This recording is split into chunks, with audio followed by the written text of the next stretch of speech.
Go stories in Hindi में आप सभी का स्वागत है। दोस्तों, अगर आप लोग इस चैनल पर नए हो तो इस चैनल को सब्सक्राइब कर लीजिए। जाकर हमारी दूसरी कहानियाँ ज़रूर देखें और सुनें। आप लोगों को बहुत मज़ा आएगा। साथ ही साथ डिस्क्रिप्शन बॉक्स में हमारा इंस्टाग्राम का लिंक है और ईमेल आईडी का लिंक है। अगर आप में से कोई हमें अपनी कहानियाँ भेजना चाहता है तो उस लिंक पर क्लिक करके हमें अपनी कहानियाँ भेज सकता है। चलिए बढ़ते हैं हमारी कहानियों की ओर। दोस्तों, हमारी आज की पहली कहानी सचिन की है। चलिए इनकी कहानी शुरू करते हैं।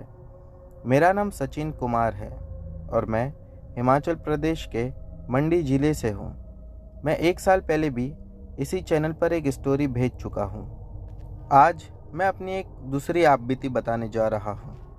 मैं अब चंडीगढ़ शहर में रहता हूँ और ये बात है 2020 की, जब पूरे शहर में कोविड की वजह से लॉकडाउन लगा था। उस वक्त में मैं चंडीगढ़ के पीजीआई हॉस्पिटल में सिक्योरिटी गार्ड की जॉब करता था। मेरी जो जॉब थी वो नाइट शिफ्ट की थी। हॉस्पिटल में इतना बुरा हाल था कि अब कहीं पर भी जगह नहीं थी पैर रखने के लिए भी। मैनेजर ने कहा कि सचिन, तुम्हारी शिफ्ट अब दूसरे डिपार्टमेंट में ट्रांसफ़र कर दी गई है। जब मुझे पता चला कि मैनेजर ने मेरी शिफ्ट एक कैंसर वाले डिपार्टमेंट में कर दी है तो मुझे बहुत घबराहट हुई, क्योंकि कैंसर वाली बिल्डिंग अभी नई नई ही बनी हुई थी। वो बिल्डिंग हमेशा ही पहले से खाली रहती थी। वहाँ काफ़ी बुरी घटनाएं भी मैंने सुनी हुई थी, जो मुझे दूसरे सिक्योरिटी गार्ड ने भी बताई थी। मैं काफ़ी डरा हुआ था और दूसरी बात, मुझे सिक्योरिटी के काम में अभी कुछ 2 या 3 ही महीने हुए थे। मेरी उम्र 23 साल की थी। मुझे इतना तजुर्बा भी नहीं था वो काम करने का। कुछ दिन मैं सही से काम कर पाया उस कैंसर वाले डिपार्टमेंट में, लेकिन अगले दिन मुझे सुपरवाइज़र ने कहा, तुम्हें रात को पूरी बिल्डिंग का चक्कर लगाना है, जिसमें कम से कम 15 फ्लोर थे। अब मैं इतनी सुनसान बिल्डिंग में अकेला था। ऊपर से इतनी बड़ी बिल्डिंग में घूमना मुझे और दिक्कत हो गई। मुझे लिफ्ट का सहारा लेकर पूरी बिल्डिंग का चक्कर काटना पड़ता था। एक समय की बात है जब मैं 4th फ्लोर पर था और चक्कर काट रहा था। अचानक मुझे ऊपर वाले फ्लोर से किसी के घसीट जाने की आवाज़ आई। ऐसा लगा जैसे कोई ऊपर घसीट घसीट कर चल रहा हो या कुछ रगड़ रहा है। मैं बिना सोचे समझे दबे पाँव ये समझकर चला गया कि देखता हूँ ऊपर क्या गड़बड़ है। जब मैं ऊपर पहुँचने वाला था तो आवाज़ एकदम से बंद हो गई। मैंने अच्छी तरह से नज़र घुमाई तो देखा पूरी बिल्डिंग खाली ही थी, यानी कि वो फ्लोर पर कोई नहीं था, अंदर कुछ नहीं था, क्योंकि अभी वो बिल्डिंग नई तो बनी हुई थी और उसका उद्घाटन भी नहीं हुआ था। मैं उस फ्लोर को चेक करके ऊपर वाले फ्लोर पर नज़र मारने को चला गया। तो मैंने ऊपर की विंडो से नीचे की ओर नज़र मारी तो देखा कि नीचे मैदान में लाइन पर व्हीलचेयर लगाई गई थी। मुझे ऐसा लगा कि वो हिल रही थी और आगे पीछे हो रही थी। मैं उस वक्त काफ़ी घबरा गया और मुझे पसीने आने लगे। मैं ऊपर से नीचे देखता रहा। अचानक मैं जिस कांच की विंडो से नीचे देख रहा था तो मैंने विंडो के शीशे से अपने पीछे किसी औरत को देखा जो काफ़ी डरावनी थी। मैं एकदम से नीचे गिर गया और ज़ोर ज़ोर से चिल्लाने लगा कि मेरी मदद करो और मुझे बचाओ, मुझे यहाँ से निकालो। मैं अपने आप को घसीटते घसीटते नीचे तक उतार पाया और मैंने देखा जिस व्हीलचेयर को मैंने हिलता हुआ देखा था उस पे मैंने उसी औरत को बैठे हुए देखा जो मैंने 4th फ्लोर पर देखी हुई थी। मैं बयान नहीं कर सकता। मुझे ऐसा लगा कि उसके हाथ घुटने से नीचे तक जा रहे थे और शरीर की लंबाई लगभग 9 या 10 फीट की तो होगी ही। मेरा दम घुट रहा था और मुझे सिर्फ वॉकी टॉकी नज़र आ रही थी, जिसके माध्यम से मैं ये संदेश दे पाया कि मुझे सख्त मदद की ज़रूरत है। कृपया जल्दी से कैंसर वाली बिल्डिंग पर आ जाइए। बस इतना कहते ही मैं अपने आप को संभाल नहीं पाया और मैं गिर गया। फिर ये मानो कि मुझे चक्कर आ गया था। सुबह के 4 बजे मेरी आँख खुली और मैंने अपने आप को डॉक्टर की टीम के साथ देखा, जो मुझे दूसरे वार्ड पर ले गए थे। मुझे काफ़ी तेज़ बुखार आ चुका था और मेरी तबीयत बहुत ज़्यादा ख़राब थी, जिसके कारण मैं उसी दिन बिना कहे जॉब छोड़कर अपने गांव के लिए रवाना हो गया। कोविड के समय सरकार ने आने जाने में भी पाबंदी लगा रखी थी, तो मैंने अपने साथ सारा प्रूफ रखा था, ताकि पुलिस वालों ने रास्ते में रोक लिया तो उनको सारा प्रूफ दिखा दूंगा। मगर मेरी किस्मत सही थी कि ऐसा कुछ नहीं हुआ। अपने गांव पहुंचकर जब मैंने अपने माता पिता को अपने साथ घटी घटना बताई, तो उन्होंने बिना सोचे समझे मेरी बात पर विश्वास कर लिया। मैं काफ़ी दिन बीमार रहा और मुझे बुरे सपने आते थे, और कई बार मुझे ऐसा आभास होता था कि रात को सोते समय कोई मेरे सीने पर बैठा है, जिसके कारण मैं ना तो चिल्ला पाता हूँ, ना ही कुछ बोल पाता हूँ। मेरे माता पिता ने मेरा इलाज करवाया, फिर मैं कुछ समय बाद धीरे धीरे सही हुआ। इस हादसे के कारण कोई भी सिक्योरिटी गार्ड उस बिल्डिंग पे जाने के लिए मना करता था। बहुतों ने तो यहाँ तक भी कह दिया था कि भले नौकरी छोड़नी पड़ेगी तो छोड़ देंगे, लेकिन उस बिल्डिंग में काम नहीं करेंगे। करना भी नहीं चाहिए। कोविड की महामारी और काम ना मिलने की वजह से मजबूरन मुझे वो काम करना पड़ा था। तो दोस्तों, ये थी सचिन जी की कहानी। बढ़ते हैं अगली कहानी की ओर। दोस्तों, हमारी अगली कहानी नीतीश की है। इन्होंने पहले भी हमारे चैनल के साथ एक कहानी शेयर कर रखी थी। चलिए इनकी कहानी शुरू करते हैं। मेरा नाम नीतीश है। आज जो घटना मैं आप लोगों को बताने जा रहा हूँ, ये घटना लगभग आज से 11 साल पहले घटी थी। 2012 या 13 की बात है। नवंबर एंड का समय चल रहा था। ठंडी भी शुरू हो चुकी थी। हम लोग अपने गांव में रात के समय ठंडियों के महीने में आग जलाकर बैठते थे, और रात में 10-11 बजे तक आग का सेका लेने के बाद सभी लोग अपने अपने घर पर जाकर सो जाते थे। आग जलाकर बैठना तो एक बहाना होता था। सभी दोस्तों को आपस में बातचीत करनी होती थी, गप्पे लड़ाने होते थे, इसीलिए सभी लोग रात में बाहर बैठते थे। एक रात की बात है कि हम सभी लोग वहाँ पर बैठकर आग का सेका ले रहे थे कि अचानक एक दोस्त ने भूत के ऊपर से कुछ बात छेड़ा, और वो कहने लगा कि भूत प्रेत होते हैं। अपने घर की कुछ घटनाएं बताने लगा, जिसे सुनने के बाद मुझे कुछ अजीब सा लगा, जैसा कि मानो सच में वो चीज़ उसके साथ हुई है। क्योंकि जब वो सारी घटनाएं बता रहा था, तब उसके फेस का एक्सप्रेशंस भी बदलते जा रहे थे। ऐसा लग रहा था कि डर क्या होता है ये इसने महसूस किया है। एक घटना मैं आप लोगों के साथ उसमें से शेयर करना चाहूँगा। तो बता रहा था कि एक शाम की बात है, जब वो अपना काम ख़त्म करके घर लौटा था। काम क्या था, पढ़ाई ख़त्म करके घर लौटा था, और घर पर उसके मम्मी पापा नहीं थे, वो अकेला ही था। घर आने के बाद जब उसने घर की हालत देखा तो वो दंग रह गया। ऐसा लग रहा था कि घर में उसकी चोरी हो गई है। घर का सारा सामान बिखरा पड़ा था और सारी चीज़ें टूटी फूटी पड़ी हुई थी। देखकर ये समझ में आ रहा था कि शायद जिसने भी चोरी किया है उसने जानबूझकर इतना नुकसान किया है। लेकिन घर की अच्छी तरह से तलाशी लेने के बाद समझ में आया कि घर में तो चोरी ही नहीं हुई है। फिर ये सब किसने किया और क्यों किया? अब वो अकेला ही था और परेशान था।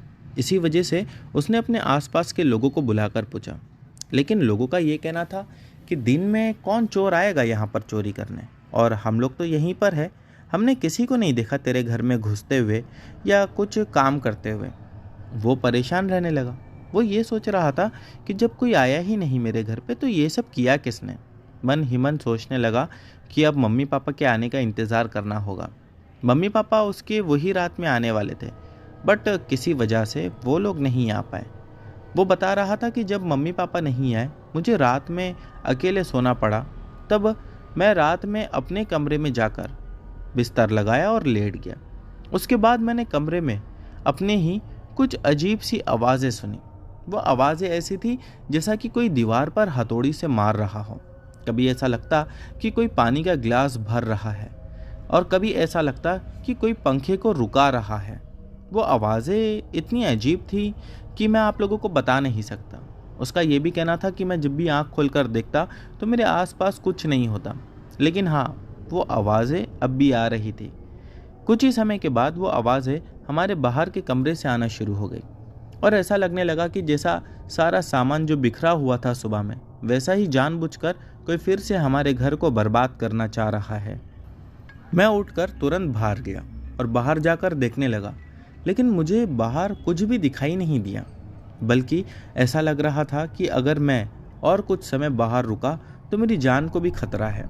मैं इसीलिए अपने कमरे में आया और कमरे में आकर अपना दरवाज़ा बंद कर लिया। उसके बाद असली तांडव शुरू हुआ। मेरे घर में जो पानी का हम लोग बड़ा सा कलसी रखा करते थे, वो ज़मीन पर गिर गया और पूरे घर में पानी पानी हो गया। वो पानी मेरे कमरे के अंदर भी आया था।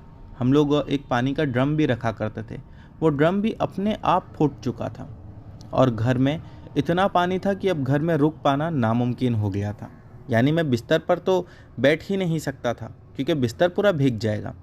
जितना मेरे से हुआ मैंने जल्दी जल्दी सारी चीज़ों को उठाकर रखा और एक बात समझ में आ चुकी थी कि मामला कुछ तो गड़बड़ाया हुआ है।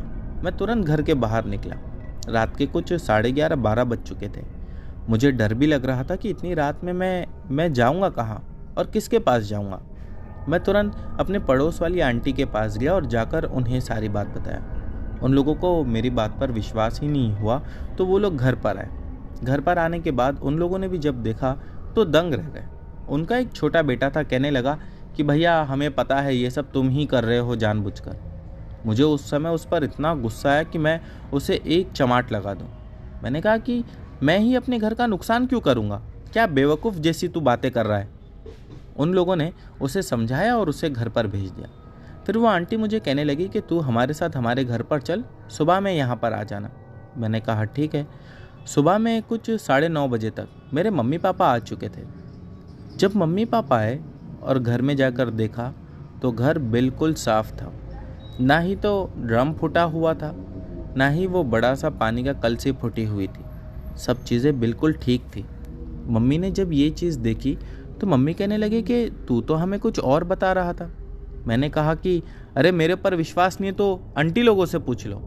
मम्मी ने जब वो पड़ोस वाली आंटी से बात पूछी तो आंटी ने कहा कि नहीं, ऐसा कुछ भी नहीं हुआ था।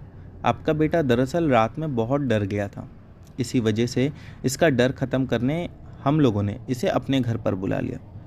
मुझे यकीन ही नहीं हो रहा था कि आंटी ये सब बात कर रहे हैं जिन्होंने कल रात में मेरे घर पर आकर सारी चीज़ देखी थी। अब इसमें दो चीज़ हो सकती थी, या तो जब मैं उन्हें जो चीज़ें दिखा रहा था वो वैसी थी ही नहीं, या फिर सिर्फ मुझे ही मेरा घर ऐसा बिखरा हुआ नज़र आ रहा था। मैं बहुत ज़्यादा घबरा गया और इसका टेंशन मुझे इतना ज़बरदस्त हुआ कि मेरी तबीयत ख़राब हो गई और कई दिनों तक मेरी तबीयत ख़राब रही। जब मैं मम्मी पापा के साथ रहने लगा घर में, तो घर में कुछ भी मैं अजीब नहीं महसूस कर रहा था। सब चीज़ें बिल्कुल नॉर्मल थी। मुझे ये समझ में आज तक नहीं आया कि क्या वो आत्मा खाली एक दिन के लिए मुझे परेशान करने आई थी, या अगर वो आत्मा वहाँ पर रहती थी तो वो क्या चाहती थी। वो कोई संदेश देना चाह रही थी मुझे। दोस्तों, जब ये घटना मैंने अपने दोस्त के मुंह से सुनी तब इससे ज़्यादा भयानक ये था कि जो उसके फेस पर एक्सप्रेशन था वो इतना ज़्यादा डरावना था कि उसने हम सभी लोगों को डरा कर रख दिया। फिर बात और आगे बढ़ी तो हमारे गांव की एक घटना सामने आई। तो बता रहा था कि तुम लोगों को तो पता ही होगा कि गांव में भी अपनी कैसी कैसी घटनाएं हो रही है। मैंने कहा घटनाएं हो रही है लेकिन किसी ने देखा थोड़ी है। तब वो कहने लगा कि देखा भले किसी ने नहीं, लेकिन कई सारे लोगों ने महसूस तो किया है। मैंने कहा कि किसने महसूस किया है। तो उसने तुरंत ही एक आदमी का नाम लिया, बोला कि इन्होंने तो भूत को और आत्माओं को देखा है। मैंने कहा देखा है कि महसूस किया है। वो एकदम फिर बौखला कर बोला, अरे देखा हो या महसूस किया हो, तुझे सच ही जानना है ना, तो चल चलते हैं वहाँ पर। उसकी ये बात सुनना था कि मैंने कहा कि अभी तो काफ़ी समय हो गया है, हम कल चलेंगे। वो कहने लगा कि मैं तुझे अभी भी ये चीज़ प्रूफ कर सकता हूँ कि आत्माएं होती हैं। और दोस्तों में ऐसी ही बात चलते चलते सब के सब तैयार हो गए। मैं सबको हालांकि बहुत समझाया कि काफ़ी समय हो गया है, लेकिन वो लोग कहने लगे नहीं, अभी ही चलकर देखते हैं, मालूम करते हैं। फिर हम सभी लोग गांव में जो एक टूटा फूटा पुराना सा घर था वहाँ पर चले गए और वो मुझसे कहने लगा कि देख यहाँ पर भूत होंगे। हम लोग काफ़ी समय तक वो घर के आसपास घूमते रहे, लेकिन कुछ नहीं दिखा, ना ही तो कुछ मिला। फिर मैं कहने लगा कि यार यहाँ कुछ नहीं है, टाइम बर्बाद करने से अच्छा है कि हम अपने घर पर चलते हैं। तभी मेरा एक दोस्त कहने लगा कि थोड़ा और आगे जाकर देखते हैं ना कि आगे क्या है। हम आगे गए तो आगे ना ही कोई बस्ती थी और ना ही कोई आदमी वहाँ पर दिखाई दे रहा था। बिल्कुल सुनसान खाली पड़ा इलाका बड़ा सा, जो कि घनी झाड़ियों से घिरा हुआ था। एक तो रात का अंधेरा, ऊपर से ठंडी, और ये जो आसपास की झाड़ियाँ थी इस वजह से माहौल और भी ज़्यादा ठंडा लग रहा था। भले ही वहाँ पर भूत नहीं था या होगा, लेकिन वो चीज़ देखने के बाद मन में एक अजीब सी घबराहट पैदा हो रही थी। हम जब आगे बढ़े तब मैंने मेरे दोस्तों से दोबारा कहा कि कुछ भी तो दिख नहीं रहा है, हम निकलते हैं वापस, क्योंकि मुझे डर लग रहा था। उसमें से एक कहने लगा, यार तुझे इतना ही डर लग रहा है ना, तो एक काम कर, तू घर निकल जा, हम लोग देख कर आते हैं। वो रात पता नहीं सबको क्या हो गया था कि कोई मेरी बात मानने को तैयार ही नहीं था। फिर कुछ ही समय के बाद दूर हम लोगों ने किसी को भागते हुए देखा। जहाँ तक मेरा अंदाज़ा था, मुझे लग रहा था कि वो कोई जंगली जानवर है। मेरा एक दोस्त कहने लगा कि वो जानवर नहीं था, वो कुछ और था, शायद हम जिसे ढूंढने आए हैं वो वही था। मुझे उसकी बातों पर विश्वास नहीं हुआ। मैंने कहा कि नहीं, ऐसा कुछ नहीं था, वो जंगली जानवर ही होगा। मैं बस अपने मन को बहलाने के लिए उसे जंगली जानवर का नाम दे रहा था। तभी वो लोग मुझसे कहने लगे कि एक काम करते हैं, हम चल कर देखते हैं कि वहाँ पर क्या है। मैंने कहा कि ठीक है, चलते हैं। हम धीरे धीरे उसी ओर आगे बढ़ने लगे जिस ओर हमने उसे भागते हुए देखा था। जब हम वहाँ पर पहुँचे तो हमने देखा कि वहाँ पर कोई नहीं था, बस कुछ पैर में गीला गीला लग रहा था, शायद पानी था। उसका कलर भी काले रंग का था। वो गंदा पानी हो सकता है, लेकिन अंधेरे की वजह से साफ उसे समझ पाना ये नामुमकिन था। तभी मेरा दोस्त कहने लगा कि वो इस दिशा में भागा है, हम यहीं पर पीछे चलते हैं। हम ठीक उसी के पीछे पीछे चल दिए और वो जो पानी था, काला पानी या पता नहीं वो क्या चीज़ थी, वो हमें रास्ते में कहीं कहीं दिखाई दे रही थी। ऐसा लग रहा था कि शायद वो जानवर के ही शरीर में से निकला हो। हम एक जगह पर जाकर रुक गए जहाँ पर वो पानी या गंदा पानी दिखना बंद हो गया था। अब ये सोचने लगे कि यहाँ पर तो आ गए, लेकिन अब कोई दिखाई नहीं दे रहा। जिस जगह पर वो पानी का दिखना बंद हुआ था वहाँ पर 2 से 3 बहुत बड़े बड़े पेड़ लगे हुए थे। वो पेड़ को अच्छी तरह से हम देखने लगे। शायद हम सभी लोग उस पेड़ को पहली बार देख रहे थे। वो पेड़ का जो ऊपरी हिस्सा था वो दोनों तीनों एक दूसरे में मिला हुआ था, जिस वजह से वो और ज़्यादा घना था। इतना ज़्यादा घना था कि अगर कोई आदमी ऊपर चढ़कर छुप जाए तो नीचे वाला उसे कभी नहीं देख सकता। और ऊपर हम लोग देख रहे थे कि हिल रहा है, मतलब इतना तो साफ था कि ऊपर कोई तो है। मैंने मेरे दोस्त से कहा कि यार ऊपर दरख्त की सारी टहनियाँ हिल रही है, ऐसा लग रहा है कि कोई यहाँ से वहाँ चल रहा है या फिर कूद रहा है। वो लोग कहने लगे कि जानवर है ना, तूने तो कहा था, तो जानवर ही होगा, तुझे डर क्यों लग रहा है। हम वहीं पेड़ के नीचे खड़े होकर इंतज़ार कर रहे थे। मेरे 2-3 दोस्त वो जाकर बड़े बड़े पत्थर लेकर आए और पेड़ पर मारने लगे। कई समय मारने के बाद ऊपर से एक मरा हुआ कटा फटा जानवर गिरा। वो इतनी बुरी तरह से कटा फटा था कि उसे समझ पाना कि ये कौन सा जानवर है ये नामुमकिन हो गया था। अंधेरा भी था और उसकी हालत देखकर समझ ही नहीं आ रहा था कि ये क्या चीज़ है। हमने जब उस जानवर को देखा तो मानो पैरों तले ज़मीन खिसक गई और हम डर के मारे कांपने लगे। मैंने मेरे दोस्त से कहा कि अभी इसी वक्त तुरंत यहाँ से निकल चलो। हम सभी लोग वहाँ से भागने लगे। जब हम वहाँ से भाग रहे थे तब हम लोगों ने फिर से एक बहुत ज़ोरदार आवाज़ सुनी। ऐसा लगा कि कुछ बहुत भारी चीज़ उसी पेड़ से नीचे गिरी है। लेकिन हम सभी की हालत इतनी ख़राब थी कि पीछे मुड़कर देखने की हिम्मत हम में से किसी में नहीं बची थी। हम जैसा तैसा वहाँ से भागकर अपने घर के पास तो आ गए थे, लेकिन अब भी हम सभी लोग डरे हुए थे। हमने किसी आत्मा को तो देखा नहीं, लेकिन डर पता नहीं क्यों इतना लग रहा था। अगले दिन सुबह होने के बाद जब हम सभी लोग अपना काम करके शाम के समय मिले, तब हम लोग पिछली रात के बारे में बात करने लगे। मेरा एक दोस्त कहने लगा कि यार, मैं एक आदमी को जानता हूँ, वो शायद हमारी कुछ मदद कर सकता है या फिर वो हमें कुछ बता सकता है। हमने कहा कि चल उसी के पास चलते हैं। कुछ 9 साढ़े 9 बजे का समय चल रहा था। हम लोग ठीक उसी समय उस आदमी के पास पहुंच गए। वहाँ जाने के बाद हम लोगों ने देखा कि वो आदमी की आंखें नहीं हैं, वो अंधा था। हमने उससे बात की कि हमारे साथ ऐसा ऐसा हुआ है। वो कहने लगा कि जो कुछ भी तुम लोगों ने देखा वो बिल्कुल सच था। मैंने कहा कि लेकिन वो जो जानवर पेड़ पर से गिरा, और क्या सच में कोई बुरी आत्मा उन लोगों को मारकर खा रही थी? वो कहने लगा कि आज से 8-10 साल पहले गांव में एक आदमी रहा करता था जो कि काली विधि बहुत करता था, काला जादू जिसे कहते हैं। एक बार ऐसा हुआ कि उसका वो जादू गलत हो गया, जिस वजह से जिस बुरी शक्ति से वो जादू करवा रहा था वही बुरी शक्ति उसी पर हावी हो गई, और उसके बाद वो उस जगह को छोड़कर चला गया। फिर कई ज़माने के बाद कुछ लोगों ने उसे जंगल में देखा। कभी भी वो जंगली सूअर का शिकार करके खाता, तो कभी जंगली जानवरों का। उसके हाथ पैर के नाखून भी काफ़ी ज़्यादा बढ़ चुके थे। इतने टाइम तक सर के बाल भी नहीं काटे तो बाल भी उसके पीठ तक के आ रहे थे, और वैसी ही गंदी हालत में वो घूमता था। फिर कुछ लोगों ने कहा कि उन लोगों ने उसी आदमी को देखा, और वो आदमी पेड़ पर ऐसा चढ़ता है जैसा कि मानो कोई बंदर, और चढ़कर ऊपर जो पेड़ पर रात के समय पक्षियां आराम करते हैं, उन्हीं पक्षी को पकड़कर खा जाता है। हमारे ही गांव का एक आदमी बता रहा था कि रात के समय उसने वही तांत्रिक को या उस आदमी को देखा। वो आदमी भागते हुए पेड़ पर चढ़ा और उसी पेड़ पर एक पक्षी को पकड़कर उस पक्षी को बीच में से चीर फाड़ कर खाने लग गया।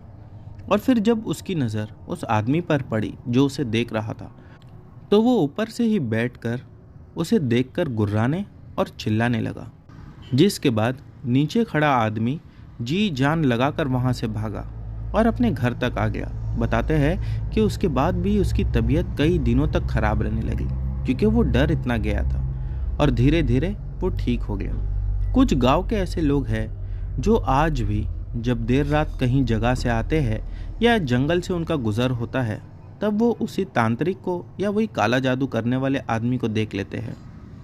दोस्तों, यही नहीं, इसके अलावा गांव में ऐसी कई सारी घटनाएं हुई है जो अभी अभी मेरे सामने आई है।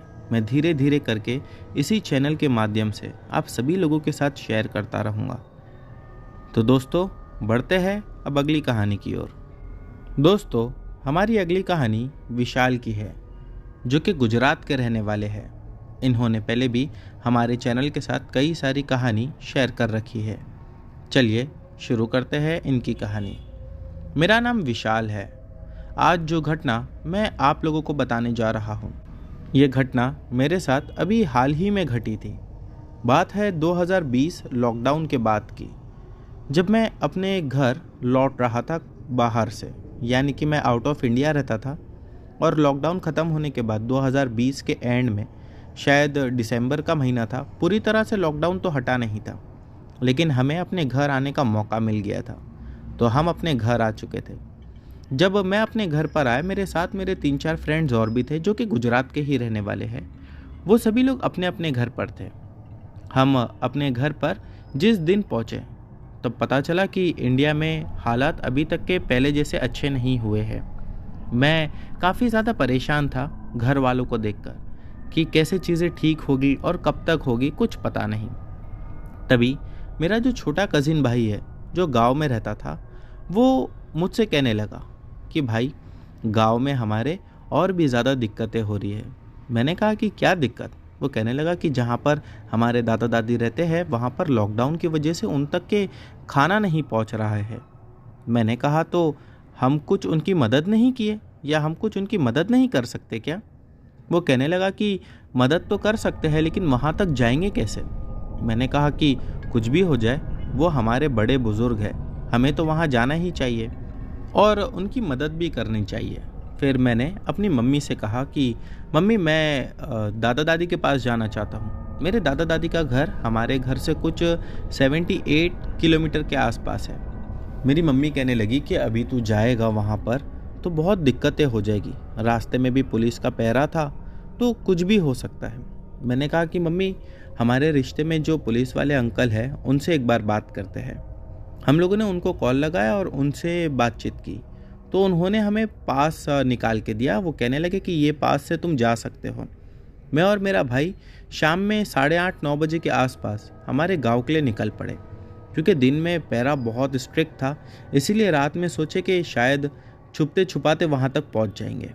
हम लोग जब पास लेकर निकले तब कुछ दूरी पर जाने के बाद मेरा भाई कहने लगा कि भाई ज़रा गाड़ी रुकाना, मुझे बाथरूम जाना है। मैंने एक पेड़ के पास गाड़ी रुकाई। हम दोनों बाइक पर थे। वो नीचे उतरा और पेड़ के पास बाथरूम करने चला गया। वो बाथरूम कर ही रहा था और मैं उसी की ओर देख रहा था कि आसपास कोई आ नहीं जाए। अचानक से वो खड़े रहकर जब बाथरूम कर रहा था, क्या उसके साथ हुआ समझ नहीं पाया मैं कि वो वहीं पर गिर पड़ा। उसे देखकर मैंने तुरंत बाइक को स्टैंड पे डाला और भागते हुए उसके पास पहुंचा। मैं उसे देखकर उसे उठाने लगा। मैं उसे कहने लगा कि तुझे क्या हो गया है, लेकिन वो कुछ बात ही नहीं कर रहा था। वो बिल्कुल बेहोश और उसका शरीर कांप रहा था। मुझे ऐसा लगा कि शायद किसी जहरीले इंसेक्ट ने या किसी छोटे मोटे कीड़े मकोड़े ने इसे काट लिया है। लेकिन जब मैंने आसपास नज़र घुमाई वहाँ पर तो वहाँ पर कुछ दिखा नहीं। एक बार को मुझे ये भी लग रहा था कि किसी बिच्छू ने इसे काट लिया या सांप ने इसे काट लिया, ये खड़े खड़े कैसे गिर गया। मैं उसे घसीटता हुआ अपनी बाइक के पास लेकर आया, क्योंकि मेरा भाई काफ़ी हैवी है, मेरे से अकेले से नहीं उठ पाता।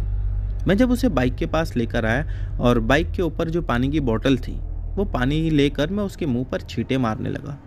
वो होश में आया और होश में आने के बाद वो कुछ बहकी बहकी बातें करने लगा, जैसा कि भाई यहाँ से चल जल्दी वरना ये लोग हमें मार देंगे, ये लोग हमारे खून के प्यासे हैं। मैं तो समझ नहीं पा रहा था कि पेड़ के पास देखकर ये किससे बात कर रहा है और क्या बात कर रहा है। मैंने उससे कहा कि तू इतना घबराया हुआ क्यों है, वहाँ कोई नहीं है, तुझे गलतफहमी हुई है। आसपास एम्बुलेंस जा रही थी, बस हर जगह एम्बुलेंस की आवाज़ सुनाई हमें दे रही थी। मैंने उससे कहा कि यार देख, मामला बहुत गंभीर है, तू अगर मजाक कर रहा है तो ये सही समय नहीं है मजाक करने का, हमें जल्दी से उठकर जाना चाहिए। वो मुझसे एक ही बात कह रहा था कि हम चले तो जाएंगे, लेकिन इनसे पीछा कैसे छुड़ाएंगे, ये तो हमारे घर तक आएंगे और हमें वहाँ भी परेशान करेंगे, हमें ये लोग चैन से जीने नहीं देंगे। मैं उसकी बात समझ नहीं पाया। बाद में मुझे बहुत गुस्सा आने लगा, तो गुस्से के मारे मैंने उसे हल्के से एक मारा। वो कहने लगा जल्दी उठ, यहाँ से पहले निकलते हैं। रास्ता भी बिल्कुल सुनसान था कोविड की वजह से। हम दोनों ही बाइक पर बैठे और अपने गांव पहुंच गए। जब हमारे गांव हम लोग पहुंचे तब रात के कुछ 12:30 बज चुके थे। मैं गांव के घर में जाने के बाद सबसे पहले अपने भाई को देखने लगा। उसका चेहरा एकदम लाल हो गया था, आंखें पीली और हाथ पैर भी मानो एकदम से उसने टाइट करके रखा था। ऐसा लग रहा था कि किसी चीज़ से वो खुद को छुड़ाने की कोशिश कर रहा है, लेकिन छुड़ा नहीं पा रहा। मेरे दादा दादी ने उसे ऐसा देखा तो वो कहने लगे कि इसे क्या हो गया है। मैंने उन लोगों को सारी घटना बताई। वो लोग कहने लगे कि ये किसी आत्मा की चपेट में आ गया है। मैंने कहा आत्मा, और ये तो नॉर्मल वहाँ पर खड़े रह के बाथरूम कर रहा था। फिर मेरी दादी कहने लगी कि पानी को लेकर आओ और पानी को गर्म पर रखो। हमने पानी गर्म पर रखा और नीम के बहुत सारे पत्ते उस पानी में डाल दिए। जब काफ़ी देर तक वो पत्ते उस पानी में उबले, उसके बाद दादी ने उस पानी को ठंडा किया और मेरे भाई को आंगन में बिठाकर वो पूरा पानी उस पर पलट दिया। जैसे ही वो पानी उस पर पड़ा कि उसकी चीखें निकलना शुरू हो गई। वो अजीब सी जाड़ी आवाज़ में कुछ अलग ही भाषा में बड़बड़ाने लगा, जो हमें तो बिल्कुल समझ के बाहर थी। दादी कहने लगी कि देखा, मैंने जो बोला था ये वही बात है। अब इसका यहाँ से बच पाना बहुत मुश्किल है। तुम लोग घर नहीं जाना जब तक कि इसका इलाज नहीं हो जाए। मैंने दादी से कहा कि दादी, हम तो कल यहाँ से वापस लौटने के लिए आए थे, आज बस आपकी मदद के लिए आए थे। दादी कहने लगी कि हमारी मदद के चक्कर में तूने इसे मुसीबत में डाल दिया। उसके बाद अगले दिन दादी ने कुछ झाड़ फूक की क्रिया शुरू की। वो जब क्रिया हो रही थी तब मेरा भाई बस एक जगह से दूसरी जगह भाग रहा था। दादी ने पहले ही कहा था कि ये भागेगा। घर के सारे ही दरवाजे हम लोगों ने बंद करके रखे थे कि वो ना ही तो किसी रूम में जाकर छुप सके, ना ऊपर जा सके, ना बाहर जा सके। वो बस इधर उधर भाग रहा था। बाद में उसने एक बड़ा सा हंडा उठाया और वो जोर से दादी की ओर फेंक कर मारने गया। लेकिन शुक्र है कि बीच में हम लोग सब खड़े थे। दादी को वो लगा नहीं। दादी वो क्रिया कर ही रही थी और वो क्रिया के दौरान वो और ज़्यादा पागल जैसी हरकत कर रहा था। कभी कुर्सी उठाकर फेंकता तो कभी भागते भागते दीवार से टकरा जाता, कभी दीवार पे खुद का सर जोर से मारता। हम लोग ये देखकर बहुत घबराए हुए थे। मैं दादी से कहने लगा कि दादी ऐसा तो मेरा भाई मर जाएगा। लेकिन दादी वो जो क्रियाएं कर रही थी तो बीच में बात नहीं कर सकती थी। दादी ने सिर्फ मुझे चुप रहने का इशारा किया और मैं भी उनकी बात सुनकर बिल्कुल शांत हो गया। मैंने कुछ नहीं किया। फिर वो क्रिया होने लगी और क्रिया होने के बाद मैंने देखा कि मेरा भाई एकदम से ज़मीन पर ज़ोर से गिर पड़ा। उसके बाल सर के एकदम नोकीले हो चुके थे, यानी कि सारे बाल खड़े हो गए और उसके पूरे शरीर पर लाल लाल निशान दिख रहे थे। उसने खुद का ही शर्ट अपने ही हाथों से फाड़ दिया। ऐसा लग रहा था कि उसके शरीर पर कोई जानबूझकर निशान दे रहा है या उसे मार रहा है, उसे तकलीफ देने की कोशिश कर रहा है।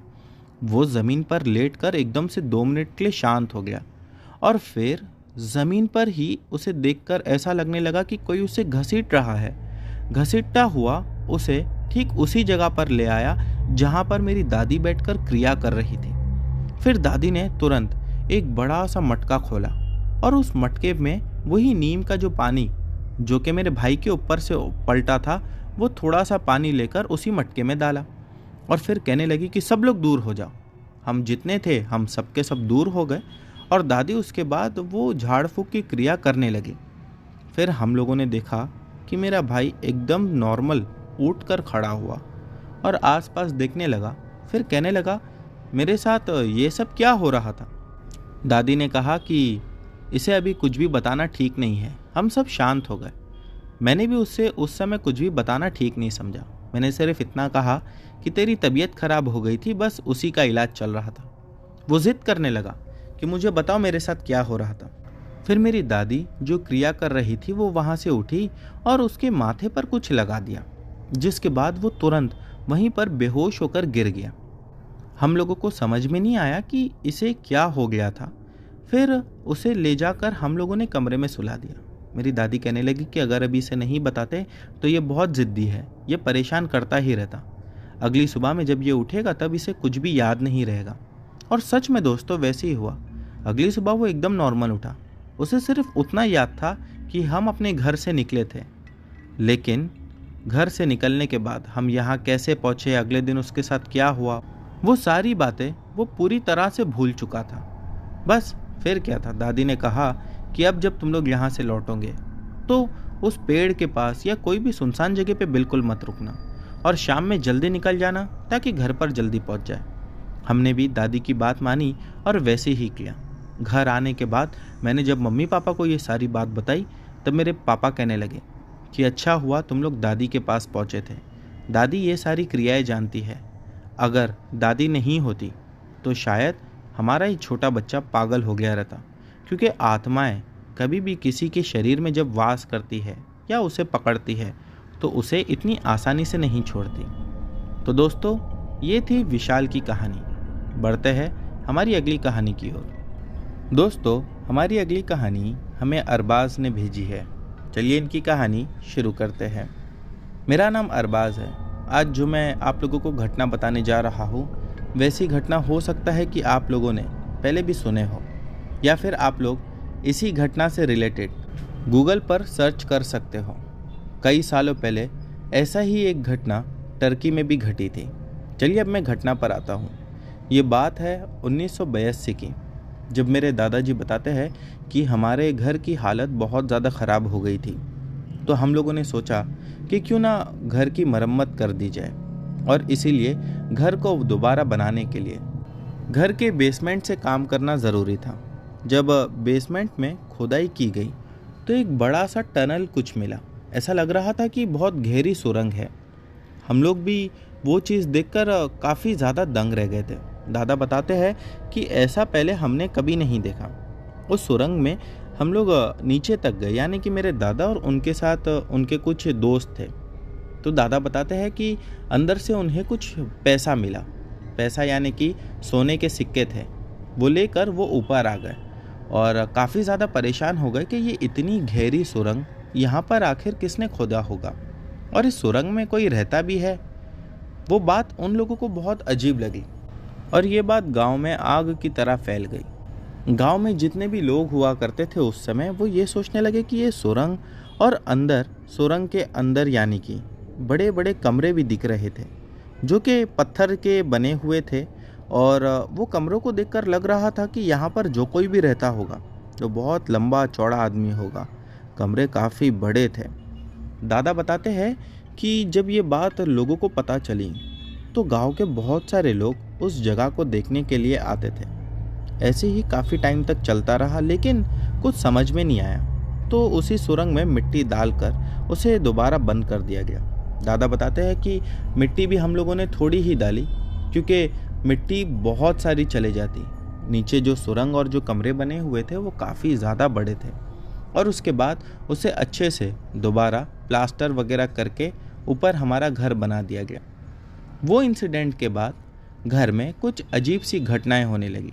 जैसा कि रात के समय जब भी दादा नींद से उठते तो ऐसा लगता कि उनके पास में कोई बैठा हुआ है या उनके साथ में कोई घूम रहा है, चल रहा है। अजीब अजीब सी चीज़ें घर में होती थी। दादा बताते हैं कि वो जो कोई भी शक्ति थी उसे ये बिल्कुल नहीं पसंद था कि रात के समय घर का कोई भी मेंबर जागा रहे। हाँ, वो कभी परेशान नहीं करता था। ये बात काफ़ी दिनों तक चली। उसके बाद दादा बताते हैं कि 1993 तक ऐसे ही चलता रहा। फिर एक दिन की बात है कि दादा और उनके जो बच्चे थे, यानी कि मेरे पापा लोग, ये सभी लोग रात में बैठकर टीवी देख रहे थे कि अचानक से ऐसा महसूस हुआ कोई उनके आसपास है और वो टीवी को बंद करने के लिए बोल रहा है। यानी कि वो कुछ ऐसी हरकतें कर रहा है कि जिससे दादा और सभी लोग अपने अपने कमरे में जाकर सो जाए। वो लोग घबराकर वैसे ही किए, अपने अपने कमरे में जाकर सो गए। दादा बताते हैं कि जब हम लोग अपने कमरे में जाकर सो गए तब चीज़ें बिल्कुल ठीक हो गई। 2-4 दिन के बाद उन लोगों ने एक मौलाना साहब को बुला कर लेकर आए और मौलाना साहब से सारी बातें कही। तो मौलाना कहने लगे कि दरअसल यहाँ पर जो जिन्नात का बसेरा था तुम्हारे घर के नीचे, तुम लोगों ने उसका घर बंद कर दिए, इसीलिए अब वो तुम्हारे ही साथ तुम्हारे ही घर पे रहता है। लेकिन हाँ, जैसा कि अच्छाई के साथ बुराई, दिन के साथ रात, छाँव के साथ धूप, वैसा ही यहाँ पर भी है। दिन इंसानों के लिए है और रात जिन्नातों के लिए। इसीलिए रात में 10 बजे के बाद तुम लोग अपने अपने कमरे में चले जाना और उसे अपनी जगह दे देना। दादा बताते हैं कि मैंने कहा कि उसे अपनी जगह, घर तो हमारा है। तब मौलाना साहब ने कहा कि तुम ही लोगों ने उसका घर बंद किया था, इसीलिए अब वो तुम्हारे ही घर पर रहेगा। लेकिन शुक्र इस बात का है कि जिन बहुत अच्छा है, इसलिए ये तुम्हें परेशान नहीं कर रहा, वरना कोई दूसरा होता तो शायद अब तक तुम लोगों को बर्बाद कर दिया होता। जैसा इंसानों में होता है कि कोई भी आदमी अगर किसी का घर तोड़ दे तो वो बर्दाश्त नहीं कर सकता, वैसा ही जिन्नात में भी ऐसा ही होता है। लेकिन आप लोगों को इससे कोई दिक्कत की बात नहीं है। फिर हम लोग 2003 तक के वो घर में वैसे ही रहे। लगभग 10-11 साल वहाँ पर ऐसे ही हम लोगों ने निकाला और उसके बाद दादा ने वो घर को ही तोड़ दिया। कहने लगे कि ये घर जिसे भी बेचेंगे तो उसके भी साथ ऐसी ही कोई दिक्कत आ सकती है, और वहाँ पर एक प्लेन मैदान बना दिया और वो मैदान में आज बच्चे लोग खेलते हैं। वो जिन्नात आज है वहाँ या नहीं है ये नहीं पता, लेकिन हाँ, वो घर छोड़ने के बाद हमें उस घर की याद बहुत आती थी, क्योंकि वो जिन ने कभी हमें परेशान नहीं किया था और शायद वो अच्छा था। हो सकता है कि वो अब भी वहीं पर रहता हो। तो दोस्तों, ये थी हमारी आज की सभी कहानियाँ। उम्मीद करता हूँ कि आप लोगों को पसंद आई होगी। दोस्तों, इनमें से जो भी कहानी आप लोगों को अच्छी लगी हो उसके बारे में नीचे कमेंट सेक्शन में लिखना मत भूलना। चैनल पर नए हो तो बिना सब्सक्राइब किए मत जाना। मिलते हैं हमारी अगली वीडियो में।